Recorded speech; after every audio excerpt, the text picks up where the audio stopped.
हमारा टॉपिक है inner automorphism. इसकी डेफिनेशन देखते हैं। इसकी डेफिनेशन क्या है? Let G be a group, let capital G be a group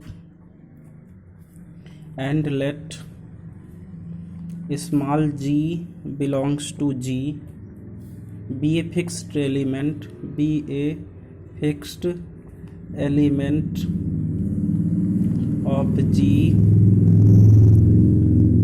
then the mapping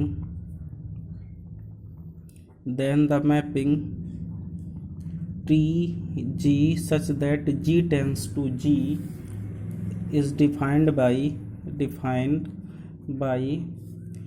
T G small x equal to G x G inverse.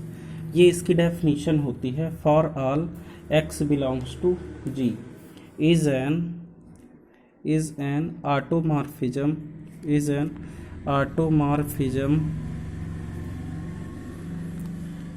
of G and is called inner automorphism.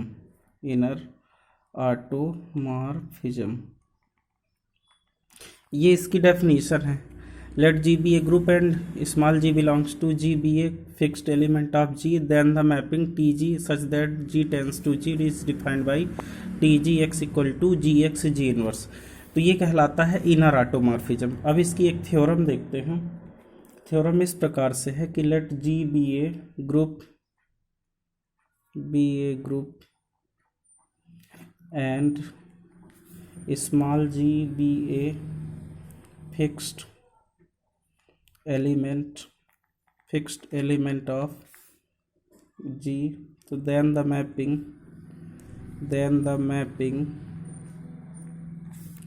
TG such that G tends to G defined by TGX is equal to GX G inverse for all x belongs to G is an automorphism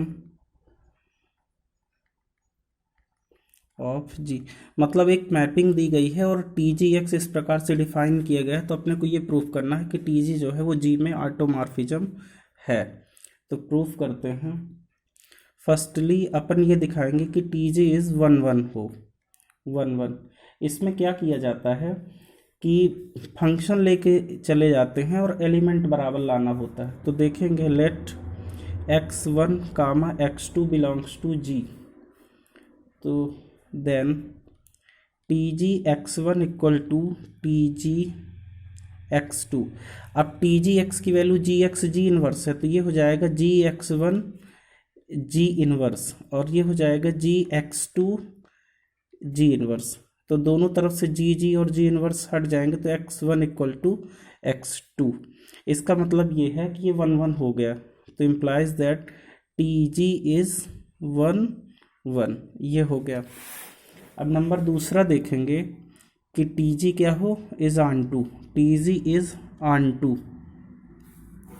तो देखिएगा let y be an element, एक element y मान लेते हैं जो G में है, element of G। तो then there exist an element G inverse y G जो है वो G में होगा, in G such that TG। अब अपन ने element G inverse y G लिया है, तो G इनवर्स y G हो जाएगा। तो G इनवर्स y G और बगल में G इनवर्स, तो इसको अपन ऐसा लिख सकते हैं G inverse y G inverse, तो ये हो जाएगा E। इसका मतलब ये y हो गया। अतः G इनवर्स y G लेके चले थे तो y मिल गया। Hence TG is a mapping of G onto itself। ये हो गया। तो जी ऑन टू हो गया। अब देखते हैं जी थर्ड नंबर होना चाहिए होमोमॉर्फिज्म। तो देखिएगा थर्ड है T G is A homomorphism, T G is A homomorphism. ठीक है, तो टी जी को होमोमॉर्फिज्म दिखाएंगे तो इसके लिए let X comma Y belongs to G. तो टी जी एक्स वाई लेके अपन चल रहे हैं, तो जी एक्स वाई जी इनवर्स, तो ये हो जाएगा जी एक्स जी इनवर्स जी वाई जी इनवर्स। देखिएगा यहाँ पे एक्स लिखा हुआ है, ये जी इनवर्स जी मतलब ई होता है, ई की वैल्यू 1 तो हम ऐसा लिख सकते हैं, और वाई लिखा जी इनवर्स। अब क्या करेंगे, इसको अलग अलग कर देते हैं, जी एक्स जी इनवर्स कर दिया और जी वाई जी इनवर्स, तो एक हो गया टी जी एक्स और एक हो गया टी जी वाई। तो इस प्रकार से ये होमोमॉर्फिज्म भी हो गया। तो hence T is a homomorphism, hence T G is A homomorphism, homomorphism. और ये जो है टी जी ऑटोमॉर्फिज्म भी हो गया, तीनों condition. T G is a hence T G is a automorphism, automorphism of G, hence proof.